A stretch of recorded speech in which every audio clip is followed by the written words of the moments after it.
Hi dears, Kerala PSCയുടെ പുതിയ എക്സാമുകൾക്ക് വേണ്ടിയിട്ട് തയ്യാറെടുക്കുന്നവരാണ് നിങ്ങളെങ്കിൽ ഈ വീഡിയോ നിങ്ങൾക്കുള്ളതാണ്. കേരള PSC 2025 ലേറ്റസ്റ്റ് ആയിട്ട് ചോദിച്ചിട്ടുള്ള മാത്തമാറ്റിക്സിന്റെ ഭാഗത്തിലുള്ള ചോദ്യങ്ങളും അതുമായി ബന്ധപ്പെട്ടിട്ട് മുൻ വർഷങ്ങളിൽ ചോദിച്ചിട്ടുള്ള ചോദ്യങ്ങളുമെല്ലാം ഉൾപ്പെടുത്തിയിട്ടുള്ള ഒരു വീഡിയോ ആണിത്. അപ്പൊ നിങ്ങൾ അടുത്തുള്ള ഒരു PSC എക്സാമിന് വേണ്ടിയിട്ട് തയ്യാറെടുക്കുന്നവരാണെങ്കിൽ നിങ്ങൾക്ക് ഇത് ഉപകാരത്തിൽപ്പെടും. ചോദ്യങ്ങളിലേക്ക് കടക്കാം. ഒന്നാമത്തെ ചോദ്യം, 6-2K എന്ന മൂന്നക്ക സംഖ്യ 3ന്റെ ഗുണിതമാകണമെങ്കിൽ കെയുടെ വിലയായി വരാവുന്ന സംഖ്യകൾ എന്താ? നമ്പേഴ്സ് എന്ന് പറയുന്ന സെക്ഷനിൽ ചോദിക്കുന്ന ചോദ്യം അത്. 6-2K എന്ന മൂന്നക്ക സംഖ്യ 3ന്റെ ഗുണിതമാകണമെങ്കിൽ കെയുടെ വിലയായി വരാവുന്ന സംഖ്യകൾ ഏതൊക്കെയാണെന്നാണ് ചോദ്യം. അപ്പൊ ആദ്യം മനസ്സിലാക്കി വെക്കേണ്ടത്, ഒരു സംഖ്യ 3ന്റെ ഗുണിതമാണോ എന്ന് ചെക്ക് ചെയ്യാനുള്ള മെത്തേഡ് എന്താ നിങ്ങൾ മനസ്സിലാക്കി വെക്കണം. സിമ്പിൾ ആയിട്ട് പഠിച്ചോ. 373 ഈ സംഖ്യ 3ന്റെ ഗുണിതമാണോ എന്ന് എങ്ങനെ നോക്കുക? ഏത് സംഖ്യയാണെങ്കിലും അത് 3ന്റെ ഗുണിതമാണോ എന്ന് പരിശോധിക്കാൻ ഒരു എളുപ്പവഴിയുണ്ട്. അതിലെ അക്കങ്ങളുടെ തുക 3ന്റെ ഗുണിതാണെങ്കിൽ ആ സംഖ്യ 3ന്റെ ഗുണിത. അപ്പൊ ഇവരുടെ അക്കങ്ങളുടെ തുക 3 + 7 + 3 ഇത് 3ന്റെ ഗുണിതമാണെങ്കിൽ ഈ ടോട്ടൽ സംഖ്യ 3ന്റെ ഗുണിത. 3 7 കൂട്ടിയ 10, 10 3 കൂട്ടിയ 13, 13 3ന്റെ ഗുണിതമല്ല. അതുകൊണ്ട് 373 3ന്റെ ഗുണിതമല്ല. എളുപ്പല്ലേ ചെയ്യാൻ? ഒന്നും കൂടെ നോക്കാം. 1, 2, 6 ഇയാള് 3ന്റെ ഗുണിതമാണോ എന്നെങ്ങനെ നോക്കുക? അക്കങ്ങളുടെ തുക 3ന്റെ ഗുണിതാണെങ്കിൽ ആ സംഖ്യ 3ന്റെ ഗുണിത. 1ഉം 2ഉം 6ഉം കൂട്ടി 1ഉം 2ഉം 3, 3ഉം 6ഉം 9 ഇത് 3ന്റെ ഗുണിത. അപ്പൊ 126 ഉറപ്പായിട്ടും 3ന്റെ ഗുണിത. അപ്പൊ ഏത് സംഖ്യയാണെങ്കിലും അത് 3ന്റെ ഗുണിതമാണോ എന്ന് ചെക്ക് ചെയ്യാനുള്ള മെത്തേഡ് എന്ന് പറയുന്നത്, അതിലെ അക്കങ്ങളുടെ തുക 3ന്റെ ഗുണിതമാണെങ്കിൽ ആ സംഖ്യ 3ന്റെ ഗുണിത. ഇനി നമുക്ക് തന്ന സംഖ്യ ഏതാന്ന് നോക്കുക. 6-2K ഇത് 3ന്റെ ഗുണിതമാകണമെങ്കിൽ ഇതിലെ അക്കങ്ങളുടെ തുകയായിട്ടുള്ള 6ഉം 2ഉം Kയും കൂട്ടിയാൽ കിട്ടുന്നത് 3ന്റെ ഗുണിതാകണം. അങ്ങനെയുള്ള Kക്ക് കൊടുക്കാൻ പറ്റിയ വില എന്താ നോക്കാം. Kക്ക് 1 കൊടുത്താൽ ശരിയാവുന്നുണ്ടോ? Kക്ക് 1 കൊടുത്താൽ 6 + 2 + 1 6ഉം 2ഉം 8, 8ഉം 1ഉം 9 3ന്റെ ഗുണിത. അപ്പൊ Kക്ക് 1 കൊടുത്താൽ കിട്ടുന്ന സംഖ്യ 3ന്റെ ഗുണിത. കാരണം അക്കങ്ങളുടെ തുക 3ന്റെ ഗുണിതായി. ഇനി Kക്ക് 4 കൊടുത്താൽ ശരിയാവുമോ നോക്കാം. 6 + 2 + Kക്ക് 4 കൊടുത്തു, 3ന്റെ ഗുണിതാണോ? 6ഉം 2ഉം 8, 8ഉം 4ഉം 12 അത് 3ന്റെ ഗുണിത. അപ്പൊ Kക്ക് 4 കൊടുത്താലും അയാൾ 3ന്റെ ഗുണിത. അടുത്ത Kക്ക് 3 കൊടുത്തു നോക്കാം. 6 + 2 + 3 6, 2, 8 ആണ്. 8ഉം 3ഉം 11 അത് 3ന്റെ ഗുണിതമല്ല. അതുകൊണ്ട് തന്നെ Kക്ക് 3 കൊടുത്താൽ ആ മൂന്നക്ക സംഖ്യ 3ന്റെ ഗുണിതാവില്ല. ഇനി Kക്ക് 7 ഇട്ട് കൊടുക്കാം. 6 + 2 + 7 6ഉം 2ഉം 8 ആണ്. 8ഉം 7ഉം 15 ആണ്. അത് 3ന്റെ ഗുണിത.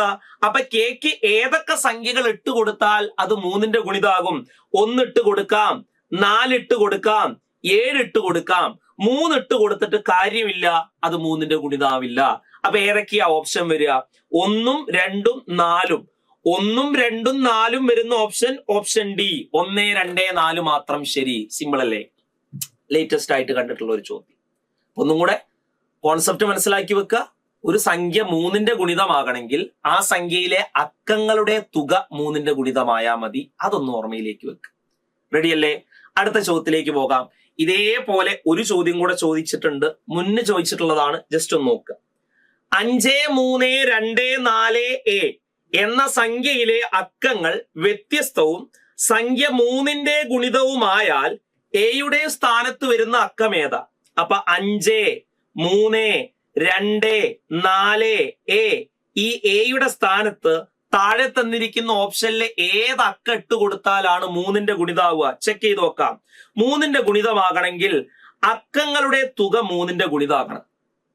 അതായത് 5ഉം 3ഉം 2ഉം 4ഉം എയും കൂട്ടിയാൽ 3ന്റെ ഗുണിതം കിട്ടണം. ചെക്ക് ചെയ്ത് നോക്കാം. എന്റെ സ്ഥാനത്ത് 7 കൊടുത്താൽ ശരിയാവോ?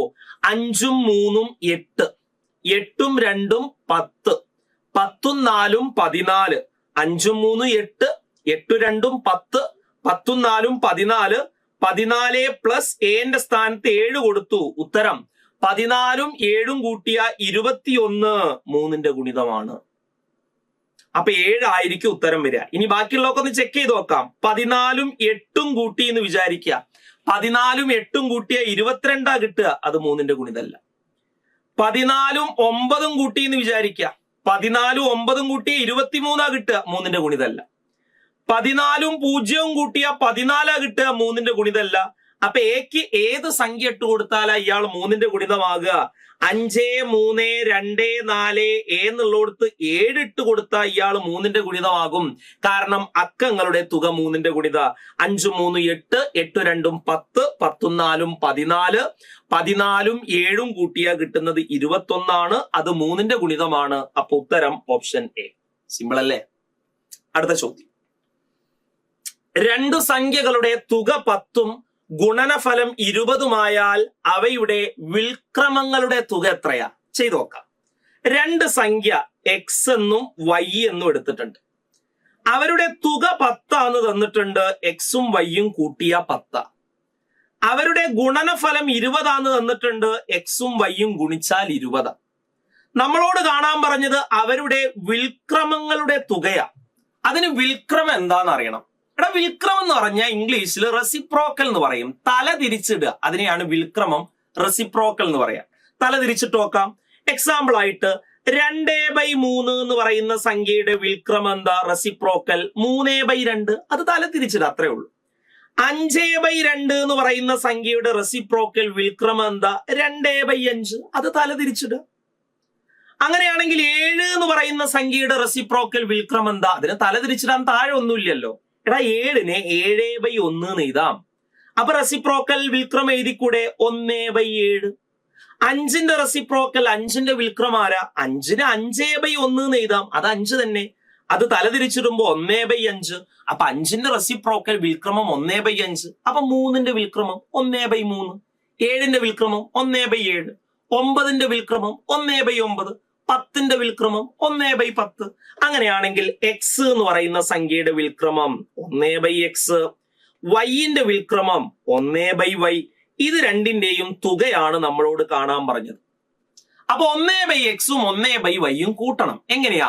2 ഭിന്ന സംഖ്യകൾ കൂട്ടാൻ നമ്മൾ ക്രോസ് മൾട്ടിപ്ലിക്കേഷൻ മെത്തേഡ് എന്ന് പറയുന്ന മെത്തേഡ് പഠിച്ചിട്ടുണ്ട്.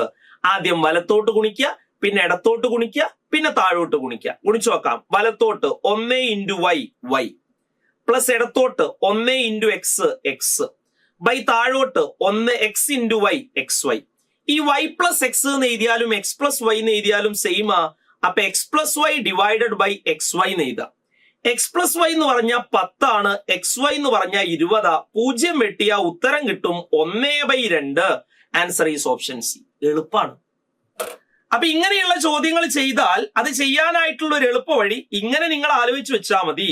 2 സംഖ്യകളുടെ തുകയും അതിന്റെ ഗുണനഫലവും തന്നിട്ട് അവരുടെ വിൽക്രമങ്ങളുടെ തുകയാണ് ചോദിക്കുന്നതെങ്കിൽ ആ തുകയെ ഗുണനഫലം കൊണ്ട് ഹരിച്ചു കൊടുത്താൽ മതി. 0 വെട്ടിയ ഉത്തരം 1/2. ഇങ്ങനെ എവിടെയെങ്കിലും ചോദ്യങ്ങൾ കാണുകയാണെങ്കിൽ ഇങ്ങനെ എളുപ്പത്തിൽ ചെയ്യാം. അപ്പൊ 2 സംഖ്യകളുടെ തുകയും ഗുണനഫലവും തന്നിട്ട് ആ സംഖ്യയുടെ വിൽക്രമങ്ങളുടെ തുക കാണാൻ ചോദിച്ചാൽ ആ സംഖ്യകളുടെ തുകയും ഗുണനഫലവും ഹരിച്ചാ മതി. 10/20 ഉത്തരം 1/2. ഇന്ന് ഇതേപോലൊരു ചോദ്യം തരാ. ട്രിക്ക് ഉപയോഗിച്ചൊന്ന് ചെയ്തു നോക്കാം. 2 സംഖ്യകളുടെ തുക 150, ഗുണനഫലം 45 ആണെങ്കിൽ അവയുടെ വിൽക്രമങ്ങളുടെ തുക എത്രയായിരിക്കും? അവയുടെ വിൽക്രമങ്ങളുടെ തുക എന്ന് പറഞ്ഞാൽ അത് എത്രയാന്ന് കണ്ടെത്താനുള്ള എളുപ്പവഴി തുകയെ ഗുണനഫലം കൊണ്ട് ഹരിച്ചാൽ മതി. 150 ഹരിക്കണം 45. ചെറുതാക്കാം. 150ലും 45ലും കോമൺ ആയിട്ട് 15 ഉണ്ട്. 45ലും 3 15, 150ല് 10 15. ഉത്തരം 10/3. Answer is option D, 10/3. ഇതാണ് വഴി. എളുപ്പാണല്ലോ. അപ്പൊ 2 സംഖ്യകളുടെ തുകയും അവയുടെ ഗുണനഫലവും തന്നിട്ട് അവരുടെ വിൽക്രമങ്ങളുടെ തുക കാണാൻ ചോദിച്ചാൽ ആ തുകയെ ഗുണനഫലം കൊണ്ട് ഹരിച്ചാൽ മതി. ഉത്തരം 10/3 കിട്ടുന്നു. Option D is right answer. Set അല്ലേ? അടുത്ത ചോദ്യം.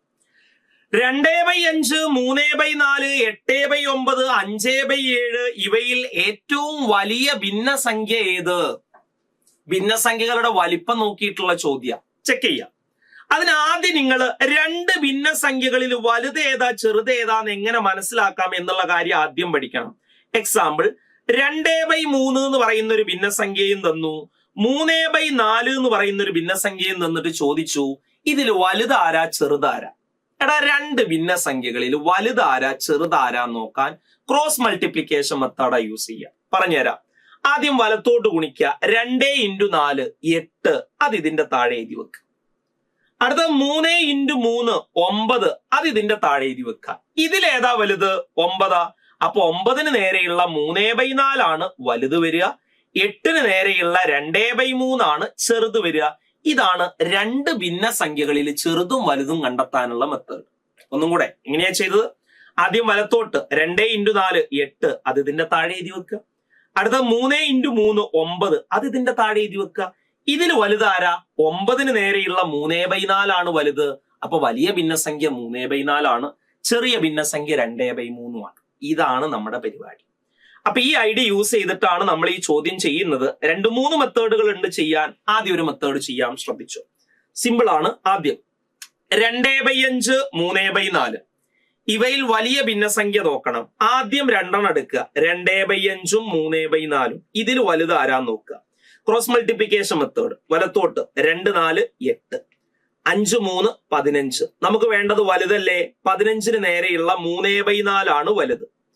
ഇനി ചെയ്യേണ്ടത് ഈ 3/4ഉം അടുത്ത ഭിന്നസംഖ്യയും നോക്കുക. 3/4ഉം 8/9, അതിലാരാ വലുത് നോക്കുക. തുടങ്ങാണേ. 3 × 9 9 27, 4 × 8 32. വലുത് 32-ന് നേരെയുള്ള 8/9 ആണ് വലുത്. അടുത്തത് 8/9ഉം 5/7 എന്ന് പറയുന്ന ഭിന്നസംഖ്യയിൽ വലുതാരാ ചെറുതാരാ നോക്കുക. Cross multiplication. 8 × 7 56, 9 × 5 45. വലുത് വരിക 56-ന് നേരെയുള്ള 8/9 ആണ്. അപ്പൊ കൂട്ടത്തില് ഏറ്റവും വലിയ ഭിന്നസംഖ്യ 8/9. ഇതാണ് ഒരു മെത്തേഡ്. എങ്ങനെയാ? ആദ്യത്തെ 2 എടുക്കുക. ക്രോസ് മൾട്ടിപ്ലിക്കേഷൻ മെത്തേഡ് ഉപയോഗിച്ച് വലുതാരാ നോക്കുക. വലുത് 3/4. ആ വലുതും അടുത്ത സംഖ്യ എടുക്കുക. 8/9. ക്രോസ് മൾട്ടിപ്ലിക്കേഷൻ നോക്കുക. വലുത് നോക്കുക 8/9. ആ വലുതും അടുത്ത സംഖ്യയും ക്രോസ് മൾട്ടിപ്ലിക്കേഷൻ നോക്കുക. വലുതാരാ നോക്കുക. അവിടെയും 8/9 കിട്ടുക. അപ്പൊ കൂട്ടത്തിൽ വലിയ ഭിന്നസംഖ്യ 8/9. ഇനി ഇത് ചെയ്യാനായിട്ടൊരു ചെറിയ ട്രിക്ക് ഉണ്ട്. ആ ട്രിക്കും നിങ്ങൾക്ക് വേണമെങ്കിൽ യൂസ് ചെയ്യാം. കുഴപ്പമൊന്നുമില്ല. ചില സമയത്ത് നമുക്ക് എളുപ്പമായിട്ട് കിട്ടും. എങ്ങനെയാണെന്നറിയോ? നമുക്ക് തന്ന ഭിന്നസംഖ്യകൾ ആരൊക്കെയാ? 2/5, 3/4, 8/9, 5/7. എല്ലാത്തിന്റെയും അംശത്തിൽ ഒരു 0 ഇട്ട് കൊടുത്തിട്ട് ഇതേ ക്രിയ ചെയ്യുക. അതായത് 20/5, 30/4, 80/9, 50/7. എല്ലാത്തിന്റെയും അംശത്തിൽ ഒരു 0 ഇട്ട് കൊടുത്തിട്ട് ആ ക്രിയ ചെയ്യുക. 20-ൽ എത്ര 5? 4 5. 30-ൽ എത്ര 4? എടാ, 30-ൽ കറക്റ്റ് 4 പോവില്ലല്ലോ. അപ്പൊ എന്താ ചെയ്യുക? കറക്റ്റ് വേണ്ട, ശിഷ്ടമില്ലാതെ എത്ര 4 എന്ന് എഴുതിയാൽ മതി. 7 4 28.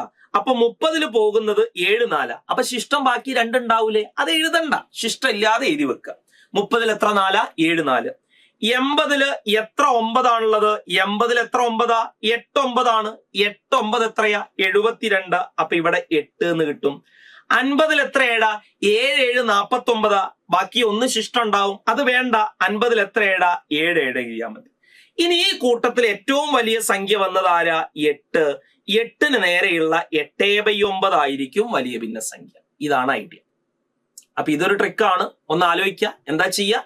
എല്ലാത്തിന്റെയും അംശത്തിൽ 0 ഇട്ട് കൊടുക്കുക. 20/5, 30/4, 80/9, 50/7. എന്നിട്ട് ശിഷ്ട ഇല്ലാത്ത രീതിയിൽ ഹരിക്കുക. 20-ൽ 5 4 തവണ, 30-ൽ 4 7 തവണ, ശിഷ്ട 2 ഉണ്ടാവും, വേണ്ട. 80-ൽ 9 8 തവണ, ശിഷ്ട 8 ഉണ്ടാവും, വേണ്ട. 50-ൽ 7 7 തവണ. അതിൽ വലുതാരാ? 8-ന് നേരെയുള്ള 8/9 ആണ്. ഇതാണ് പരിപാടി. ഒന്നും കൂടെ അതേ മോഡൽ ചെയ്തു നോക്കാം. 2/13, 5/6, 3/4, 9/17. ക്രോസ് മൾട്ടിപ്ലിക്കേഷൻ മെത്തേഡ് ഉപയോഗിച്ച് നിങ്ങൾ ചെയ്തു നോക്ക്. ഞാനിപ്പോ ആ ട്രിക്ക് ഉപയോഗിച്ച് ചെയ്യാം. ജസ്റ്റ് ഒന്ന് ശ്രദ്ധിക്കുക. 2/13, 5/6, 3/4, 9/17. എന്താ ട്രിക്ക്? എല്ലാത്തിന്റെയും അംശത്തിൽ 0 ഇട്ട് കൊടുക്കുക. 20/13, 50/6, 30/4, 90/17 എന്നിട്ട് അങ്ങോട്ട് ഹരിക്കുക. 20 എത്ര 13? ഒരു 13. 50 എത്ര 6? 8 6 8 6. 30 എത്ര 4? 7 4. 90 എത്ര 17? കറക്റ്റ് വേണ്ട, ഏകദേശം 5 17. കൂട്ടത്തിൽ ഏറ്റവും വലുത് 8 ആണ്. 8ന് നേരെയുള്ള 5/6 വലിയ ഭിന്നസംഖ്യ വരിക. Therefore option C is the right answer. എളുപ്പമാണ് ചെയ്യാൻ. ഈ മെത്തേഡ് യൂസ് ചെയ്താൽ മതി. അടുത്ത ചോദ്യത്തിലേക്ക് പോകാം, ശ്രദ്ധിച്ചോ. മണിക്കൂറിൽ 60 കിലോമീറ്റർ വേഗതയുള്ള ഒരു ട്രെയിനിന്റെ നീളം 250 മീറ്റർ.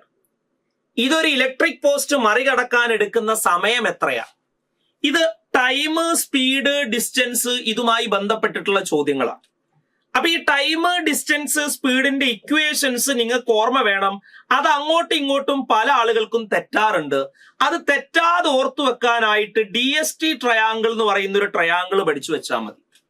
അതായത് ഒരു ട്രയാങ്കിൾ എടുത്ത് അതിനെങ്ങനെ 3 കഷ്ണമാക്കുക. മുകളിൽ D എഴുതുക, ഇവിടെ S എഴുതുക, ഇവിടെ T എഴുതുക. അങ്ങനെ എഴുതാൻ പഠിച്ച നിങ്ങൾക്ക് ഏത് ഇക്വേഷനും അതിൽ നിന്ന് ഉണ്ടാക്കാം. സിമ്പിളാ. ആലോചിക്ക്. സ്പീഡ് കാണാൻ ഡിസ്റ്റൻസ് ബൈ ടൈം. കണ്ടോ? ടൈം കാണാൻ ഡിസ്റ്റൻസ് ബൈ സ്പീഡ്. ഡിസ്റ്റൻസ് കാണാൻ സ്പീഡ് ഇൻറ്റു ടൈം. അപ്പൊ DST ട്രയാങ്കിൾ ഓർത്തു വെച്ചാൽ ആ ഇക്വേഷൻസ് അങ്ങോട്ടും ഇങ്ങോട്ടും മാറൂല. ഒന്നും കൂടെ പറയാം. ഒരു ട്രയാങ്കിൾ എടുത്ത് അതിനെ 3 പീസാക്കുക. അതിൽ മുകളിൽ D, താഴെ S, അടുത്ത T. ഇതിനെയാണ് DST ട്രയാങ്കിൾ എന്ന് വിളിക്കുക. അങ്ങനെയാണെങ്കിൽ ഓർത്തു വെക്കുക, സ്പീഡ് കാണാനുള്ള ഇക്വേഷൻ ഡിസ്റ്റൻസ് ബൈ ടൈം ആണ്. ടൈം കാണാനുള്ള ഇക്വേഷൻ ഡിസ്റ്റൻസ് ബൈ സ്പീഡ് ആണ്. ഡിസ്റ്റൻസ് കാണാനുള്ള ഇക്വേഷൻ സ്പീഡ് ഇൻറ്റു ടൈം ആണ്. നമുക്ക് ഇവിടെ കാണേണ്ടത് എന്താണ്? ടൈം ആണ്. ടൈം കാണാനുള്ള ഇക്വേഷൻ അതിൽ നിന്ന് നോക്കിയിട്ട് പറയുക ഡിസ്റ്റൻസ് ബൈ സ്പീഡ്. ഇവിടുത്തെ ഡിസ്റ്റൻസ് എന്താ? പഠിച്ചു വെച്ചോ. ഒരു ട്രെയിന് വീതിയില്ലാത്ത വസ്തുക്കളെ കടന്നു പോകുമ്പോ അവിടെ സഞ്ചരിക്കുന്ന ദൂരം, ഡിസ്റ്റൻസ് എന്ന് പറയുന്നത് ആ ട്രെയിനിന്റെ നീളം തന്നെയായിരിക്കും. അതായത് ഒരു ട്രെയിന് വീതിയില്ലാത്ത വസ്തുക്കളെ, അതായത് ഒരു ട്രെയിൻ ഒരു മരത്തിനെ കടന്നു പോവുക, ട്രെയിൻ ഒരു മനുഷ്യനെ കടന്നു പോവുക, ട്രെയിൻ ഒരു വിളക്കുകാല് കടന്നു പോവുക, ട്രെയിൻ ഒരു ഇലക്ട്രിക് പോസ്റ്റ് കടന്നു പോവുക, ട്രെയിൻ ഒരു പോയിന്റിനെ കടന്നു പോവുക, അങ്ങനെ വീതിയില്ലാത്ത വസ്തുക്കളെ ട്രെയിന് കടന്നു പോകുന്ന സമയത്ത് അവിടെ ട്രെയിന് സഞ്ചരിക്കുന്ന ഡിസ്റ്റൻസ് എന്ന് പറയുന്നത് ആ ട്രെയിനിന്റെ നീളം തന്നെയാ. അപ്പൊ ഇവിടുത്തെ ഡിസ്റ്റൻസ്, ട്രെയിനിന്റെ നീളം 250 മീറ്റർ. ഡിവൈഡർ ബൈ സ്പീഡ് തന്നിട്ടുണ്ട് 60 കിലോമീറ്റർ പെർ ഹവർ. പക്ഷെ ചെറിയൊരു പ്രശ്നമുണ്ട്. എന്താ പ്രശ്നം? ഡിസ്റ്റൻസ് മീറ്ററിലും ആണ്, സ്പീഡ് കിലോമീറ്റർ പെർ ഹവറിലും. അങ്ങനെ സംഭവിക്കരുത്. ഡിസ്റ്റൻസ് മീറ്ററിലാണെങ്കിൽ സ്പീഡ് മീറ്റർ പെർ സെക്കൻഡിലാകണം, എന്നാലേ നമ്മുടെ വാല്യൂ നടക്കുള്ളൂ. ഡിസ്റ്റൻസ് കിലോമീറ്ററിലാണെങ്കിൽ കുഴപ്പമില്ല, സ്പീഡ് കിലോമീറ്റർ പെർ ഹവറിലായിക്കോട്ടെ. ഡിസ്റ്റൻസ് കിലോമീറ്ററിലാണെങ്കിൽ സ്പീഡ് കിലോമീറ്റർ പെർ ഹവർ ആയാൽ മതി, നോ പ്രോബ്ലം. ഡിസ്റ്റൻസ് മീറ്റർ ആണെങ്കിൽ നിങ്ങൾ സ്പീഡ് മീറ്റർ പെർ സെക്കൻഡിലേക്ക് മാറ്റണം. അപ്പൊ ഇവിടെ ഡിസ്റ്റൻസ് മീറ്ററിലാണ്, സ്പീഡ് ആണെങ്കിൽ കിലോമീറ്റർ പെർ ഹവറില. അപ്പൊ നിങ്ങൾ എന്ത് ചെയ്യണം? കിലോമീറ്റർ പെർ ഹവറിലുള്ള സ്പീഡിനെ മീറ്റർ പെർ സെക്കൻഡിലേക്ക് മാറ്റിയിട്ടില്ലെങ്കിൽ യൂണിറ്റിന് പണി കിട്ടും. ഓർത്തു വെക്കുക, കിലോമീറ്റർ പെർ ഹവറിനെ മീറ്റർ പെർ സെക്കൻഡിലേക്ക് മാറ്റാൻ 5/18 കൊണ്ട് ഗുണിച്ചാൽ മതി. അപ്പൊ തുടങ്ങാം. മുകളിൽ 250 മീറ്റർ, താഴെ കിലോമീറ്റർ പെർ ഹവറാ. അതിനെ മീറ്റർ പെർ സെക്കൻഡിലേക്ക് മാറ്റാൻ 5/18 കൊണ്ട് ഞാൻ ഗുണിച്ചു. ഇതെങ്ങനെയാ ചെയ്യുക? ഇങ്ങനെയുള്ള ചോദ്യങ്ങൾ ചെയ്യാൻ ആദ്യം നിങ്ങൾ ആ ഡിനോമിനേറ്ററിലുള്ള 18 എടുത്ത് മുകളിലേക്ക് വെക്കുക. എന്നിട്ട് സാധാ പോലെ ചെയ്യുക. 250 ഗുണിക്കണം 18 ഡിവൈഡഡ് ബൈ 60 ഇൻറ്റു 5 ചെയ്യാണേ. 1 0 1 0 വെട്ടി. 5ൽ ഒരു 5 ആണ്, 25ൽ 5 5. 6ൽ ഒരു 6 ആണ്, 18ൽ 3 6. അപ്പൊ ഉത്തരം 5 into 3 15 second. Answer is option C. ഇതാണ് സാധനം. ഒന്നും കൂടെ ഞാൻ കാണിച്ചു തരാം, ശ്രദ്ധിച്ചിട്ടോ. ഒന്നും കൂടെ ഞാൻ പറയാം, ശ്രദ്ധിച്ചു.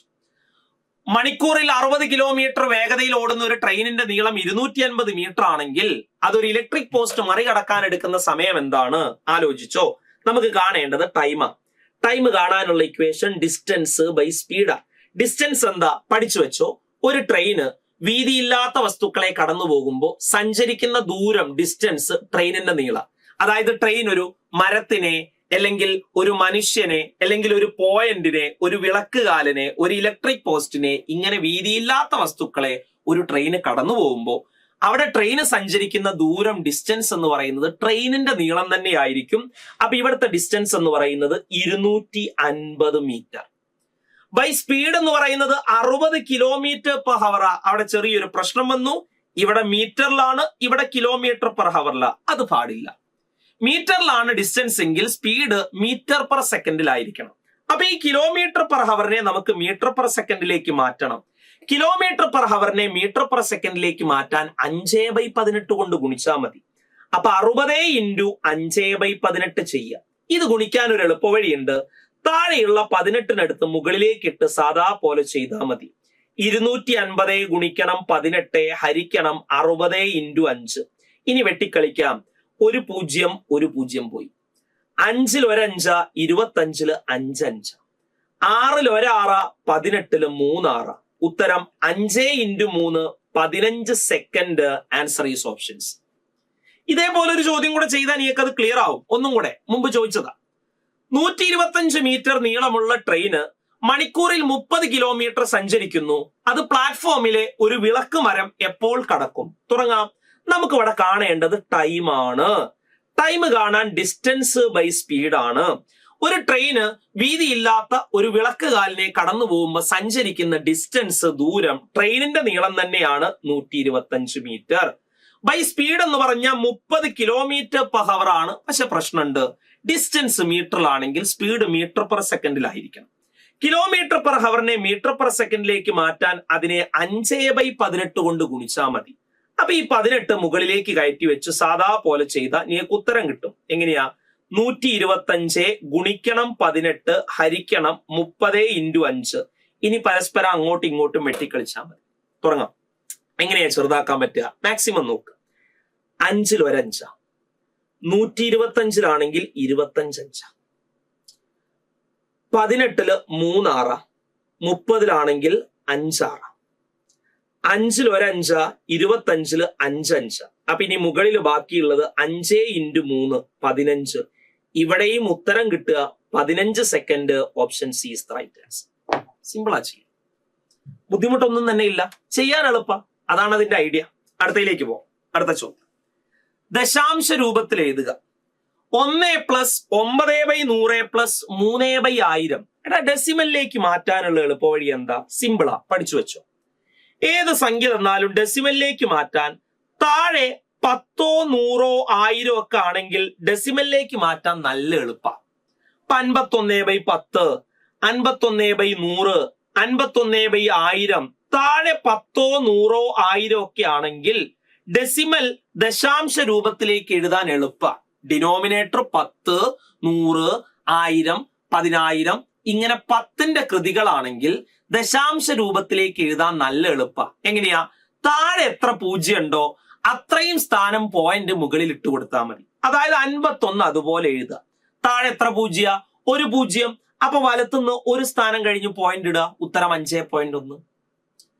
അടുത്തത് 51 മുകളിൽ എഴുതി. താഴെ എത്ര 0? 2 0. അപ്പൊ 2 സ്ഥാനം കഴിഞ്ഞ് പോയിന്റ് ഇടുക. പോയിന്റ് 5.1, അതിനെ 0.51 എഴുതാം.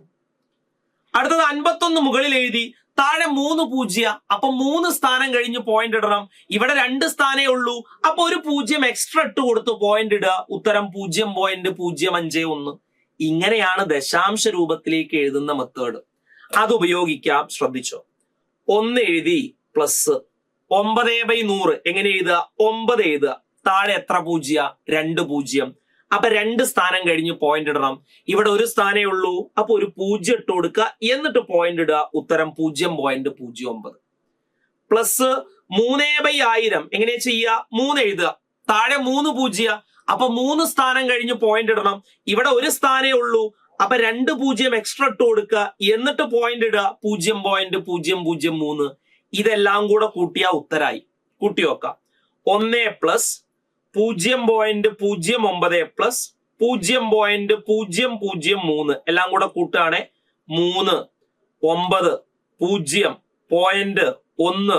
ഉത്തരം 1.093. Answer is option B 1.093. കിട്ടിയ? ഇതാണ് പരിപാടി. ഒന്നും കൂടെ ചെയ്തു നോക്കിയാൽ കിട്ടും. ശ്രദ്ധിച്ചോ. 4/20, 8/200, 32/2000 ഇതിനെ തുല്യമായ ദശാംശ സംഖ്യ ഏത്?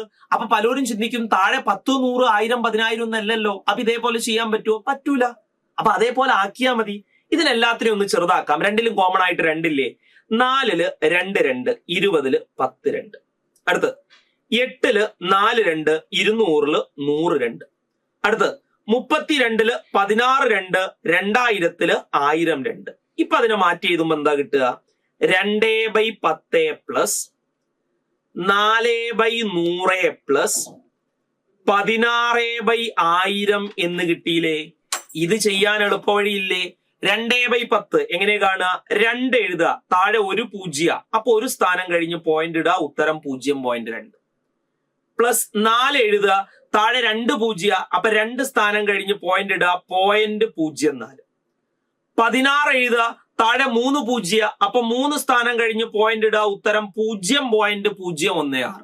ഇതെല്ലാം കൂടെ കൂട്ടണം, കൂട്ടി വെക്കാം. 0.2, 0.04, 0.016 കൂട്ടുകയാണെ 6, 1 4 കൂട്ടി 5, 2.0, ഉത്തരം 0.256. Answer is option C 0.256. ഇതാണ് പരിപാടി. ഈ രീതിയിലാണ് ചോദ്യങ്ങൾ ചെയ്യേണ്ടത്. റെഡിയാണെന്ന് വിചാരിക്കുന്നു. കൂടുതൽ ചോദ്യങ്ങൾ ചെയ്ത് നോക്കാം. അടുത്ത ചോദ്യത്തിലേക്ക് കടക്കാം. ശ്രദ്ധിച്ചിട്ടോ, കുറച്ച് ഹാർഡായിട്ടുള്ള ചോദ്യം. ശ്രദ്ധിച്ചു. 5 വർഷം മുമ്പ് അച്ഛന്റെയും മകന്റെയും വയസ്സുകളുടെ അനുപാതം 5:1 ആയിരുന്നു. ഇപ്പോൾ അവരുടെ വയസ്സുകളുടെ തുക 58 ആണെങ്കിൽ മകന്റെ ഇപ്പോഴത്തെ വയസ്സ് എത്ര? ഇങ്ങനത്തെ ചോദ്യങ്ങൾ വരികയാണെങ്കിൽ അംശബന്ധം എന്താണോ അവിടേക്ക് ഈ അളവുകളെ കൊണ്ടുവരാൻ വേണ്ടിയിട്ട് ശ്രദ്ധിക്കുക. അതായത് നമ്മളോട് പറഞ്ഞത് 5 വർഷം മുമ്പുള്ള അംശബന്ധമാണ് പറഞ്ഞത്, പക്ഷെ വയസ്സുകളുടെ തുക ഇപ്പോഴത്തെയാ പറഞ്ഞത്. അപ്പൊ ആദ്യം അത് രണ്ടും ഒരു സൈഡിലേക്ക് എത്തിക്കുക. അതാണ് പരിപാടി. അപ്പൊ 5 വർഷം മുമ്പ് അച്ഛന്റെയും മകന്റെയും വയസ്സുകളുടെ അംശബന്ധം 5:1 ആയിരുന്നു. ഇപ്പൊ അവരുടെ വയസ്സുകളുടെ തുക 48 ആണ്. ഇപ്പൊ അവരുടെ വയസ്സുകളുടെ തുക 58, പക്ഷെ അംശബന്ധം തന്നത് 5 കൊല്ലം മുമ്പുമാണ്, വയസ്സുകളുടെ തുക തന്നത് ഇപ്പോഴത്തുമാണ്. അപ്പൊ ചെറിയൊരു പ്രശ്നമുണ്ട്. എന്താ? അംശബന്ധം തന്ന സ്ഥാനത്തേക്ക് ഈ അളവിനെ കൊണ്ടുപോവുക. അതെങ്ങനെയാ? 5 വർഷം മുമ്പ് അവരുടെ അംശബന്ധം 5:1.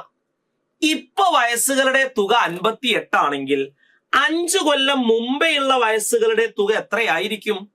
58 5 കുറച്ചാ പോരെ? അങ്ങനെ ചിന്തിക്കും ചെലോല്. അല്ല, എടാ 5 വർഷം മുമ്പ് എന്ന് പറയുമ്പോ അച്ഛന്റെ വയസ്സും മകന്റെ വയസ്സും 5 കുറയും. അപ്പൊ വയസ്സുകളുടെ തുക ടോട്ടൽ 10 കുറയും അല്ലേ? ഇപ്പൊ വയസ്സുകളുടെ തുക 58. 5 കൊല്ലം മുമ്പേ ഉള്ള വയസ്സുകളുടെ തുക കിട്ടാൻ അച്ഛന്റെ വയസ്സും 5 കുറയ്ക്കണം, മകന്റെ വയസ്സും 5 കുറയ്ക്കണം. അപ്പൊ ടോട്ടൽ 10 കുറയ്ക്കണം. ഇപ്പൊ അവരുടെ വയസ്സുകളുടെ തുക 58 ആണെങ്കിൽ 5 കൊല്ലം മുമ്പ് വയസ്സുകളുടെ തുക 48 ആയിരിക്കും. ഇനി ചെയ്യാം. 5 കൊല്ലം മുമ്പുള്ള കാര്യ പറയുന്നത്. അവരുടെ അംശബന്ധം 5:1 ആണ്, തുക 48. അതാരാന്ന് കണ്ടെത്തുക. തുടങ്ങാണേ. അച്ഛന്റെ വയസ്സ് 5 ഭാഗം, മകന്റെ വയസ്സ് 1 ഭാഗം, വയസ്സുകളുടെ തുക 48. അച്ഛന്റെ വയസ്സ് 1 ഭാഗം, മകന്റെ വയസ്സ് 1 ഭാഗം, അപ്പൊ തുക 5ഉം 1ഉം 6 ഭാഗം. 6 ഭാഗം 48 ആണ് കിട്ടിയിട്ടുണ്ട്. നമുക്ക് മകന്റെ വയസ്സ് കാണണമെങ്കിൽ 1 ഭാഗം എത്രയാന്ന് കാണണം. എങ്ങനെയാ കാണുക? സിമ്പിളാ. 6നെ എന്തുകൊണ്ട് ഗുണിച്ചാലാ 48 കിട്ടുക നോക്കുക. 6നെ 8 കൊണ്ട് ഗുണിച്ചാലാ 48. അപ്പൊ 1നെ 8 കൊണ്ട് ഗുണിച്ചാൽ മകന്റെ വയസ്സ് കിട്ടും. 1 × 8 8. പക്ഷെ ഓപ്ഷനിൽ നിങ്ങൾ മകന്റെ വയസ്സ് കാണൂല. കാരണം എന്താ? ഇപ്പൊ കിട്ടിയത് 5 കൊല്ലം മുമ്പുള്ള മകന്റെ വയസ്സാ. നമ്മളോട് ചോദിച്ചത് ഇപ്പോൾ മകന്റെ വയസ്സ് എത്രയാന്നാ. 5 കൊല്ലം മുമ്പ് 8 ആണെങ്കിൽ ഇപ്പോ 8 + 5 13 വയസ്സായിരിക്കും മകന്. ഉത്തരം ഓപ്ഷൻ ബി. 8 ഓപ്ഷനിൽ ഉണ്ടെങ്കിൽ മിക്ക ആളുകൾ 8 എന്ന് എഴുതുക. പക്ഷെ അങ്ങനെയല്ല, ചിന്തിക്കേണ്ട ചോദ്യം. അപ്പൊ ഒന്നും കൂടെ നമ്മൾ ചെയ്ത എന്താണ്? ആദ്യം തന്നിരിക്കുന്നത് 5 കൊല്ലം മുമ്പേ ഉള്ള വയസ്സുകളുടെ അംശബന്ധവും ഇപ്പോഴത്തെ വയസ്സുകളുടെ തുകയും തന്നു. അപ്പൊ നമ്മള് വയസ്സുകളുടെ അംശബന്ധം എവിടെയാണോ അങ്ങോട്ടേക്ക് തുക കൊണ്ടുപോയി. 5 കൊല്ലം മുമ്പ് വയസ്സുകളുടെ അംശബന്ധം 5:1. ഇപ്പൊ തുക 58 ആണെങ്കിൽ 5 കൊല്ലം മുമ്പ് എന്ന് പറഞ്ഞ രണ്ടാളുടെയും വയസ്സ് 5 കുറയും. അപ്പൊ തുക 58 10 ടോട്ടൽ കുറഞ്ഞിട്ട് 48 ആവും. അപ്പൊ അച്ഛന്റെ വയസ്സ് 5 ഭാഗം, മകന്റെ വയസ്സ് 1 ഭാഗം, തുക 48, 5 ഒന്നും കൂട്ടി 6 ഭാഗം. 6 ഭാഗം 48. മകന്റെ വയസ്സ് കാണാൻ 1 ഭാഗം കാണണം.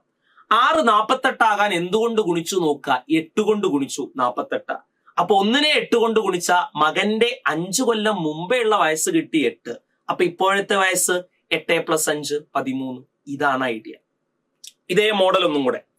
എയുടെയും ബിയുടെയും പ്രായങ്ങളുടെ അംശബന്ധം 3:2 ആണ്. 10 വർഷങ്ങൾ കഴിഞ്ഞാൽ അവരുടെ പ്രായങ്ങളുടെ തുക 80. അപ്പൊ ഇപ്പോ അവരുടെ പ്രായങ്ങളുടെ തുക എത്രയായിരിക്കും? രണ്ടാളെയിൽ നിന്നും 10 കുറയ്ക്കണം. 80 മാറിയിട്ട് 70 ആകും.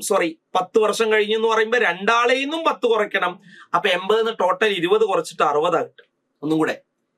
എയുടെയും ബിയുടെയും പ്രായങ്ങളുടെ അംശബന്ധം 3:2.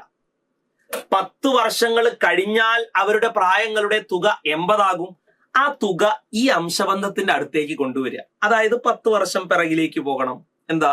10 വർഷങ്ങൾക്ക് ശേഷം 80 ആണെങ്കിൽ 10 വർഷങ്ങൾക്ക് മുമ്പ് എന്താ?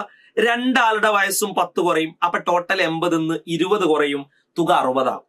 അപ്പൊ തുടങ്ങാം. എയുടെ വയസ്സ് 3 ഭാഗം, ബിയുടെ വയസ്സ് 2 ഭാഗം, തുക 60. അതായത് 3ഉം 2ഉം 5 ഭാഗം. 5 ഭാഗം 60 ആണ്. നമ്മളോട് കാണാൻ പറഞ്ഞത് അവരുടെ ഇപ്പോഴത്തെ പ്രായം. അതായത് 3 ഭാഗം എത്രയാന്നും കാണണം, 2 ഭാഗം എത്രയാന്നും കാണണം. 5നെ എത്ര കൊണ്ട് ഗുണിച്ചാൽ 60 കിട്ടും നോക്കുക. 5നെ 12 കൊണ്ട് ഗുണിച്ചാൽ 60. അപ്പൊ 3നെ 12 കൊണ്ട് ഗുണിച്ചാൽ 36, 2നെ 12 കൊണ്ട് ഗുണിച്ചാൽ 24. അവരുടെ വയസ്സുകൾ 36ഉം 24. ഇതാണ് ചോദ്യം. ഓക്കെ. അപ്പൊ താങ്ക് യു.